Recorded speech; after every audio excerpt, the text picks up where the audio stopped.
പുതിയൊരു വീഡിയോയിലേക്ക് എല്ലാ കൂട്ടുകാർക്കും സ്വാഗതം. ഇന്ന് നമ്മൾ പഠിക്കാൻ പോകുന്നത് CBSE class 8 squares and square root എന്ന ചാപ്റ്റർ ആണ്. മനസ്സിലാക്കി പഠിച്ചാൽ ഫുൾ മാർക്കും മേടിക്കാൻ പറ്റുന്ന ഒരു ചാപ്റ്റർ ആണ് squares and square root. Squares. The square of a number is the product of the number with itself. ഒരു സംഖ്യയെ അതേ സംഖ്യ കൊണ്ട് ഗുണിക്കുമ്പോൾ ലഭിക്കുന്ന ഫലത്തെയാണ് ആ സംഖ്യയുടെ സ്ക്വയർ എന്ന് നമ്മൾ പറയുന്നത്. ഒരു ഉദാഹരണം നോക്കാം. നമുക്ക് 5നെ 5 കൊണ്ട് ഗുണിക്കുമ്പോൾ നമുക്ക് 25 കിട്ടുന്നു. അപ്പോൾ നമുക്ക് പറയാം 5ന്റെ സ്ക്വയർ ആണ് 25.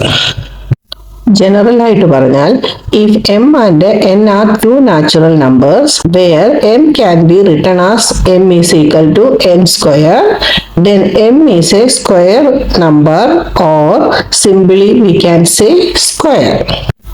അതായത് 1ന്റെ സ്ക്വയർ എന്നത് 1 × 1 ഈസ് ഈക്വൽ ടു 1, 2ന്റെ സ്ക്വയർ 2 × 2 ഈസ് ഈക്വൽ ടു 4, 3യുടെ സ്ക്വയർ 3 × 3 ഈസ് ഈക്വൽ ടു 9, 4ന്റെ സ്ക്വയർ 4 × 4 ഈസ് ഈക്വൽ ടു 16, 5ന്റെ square 5 × 5 is equal to 25. Therefore 1, 4, 9, 16 and 25 are a perfect square.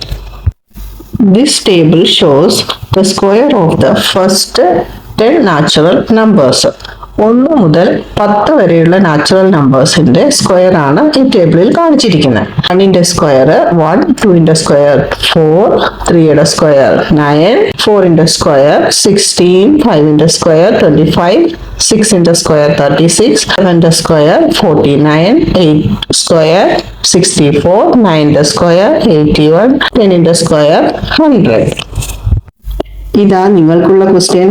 Find the square of the number from 11 to 30 and write your answers in the comment box. മറക്കാതെ ചെയ്യണേ.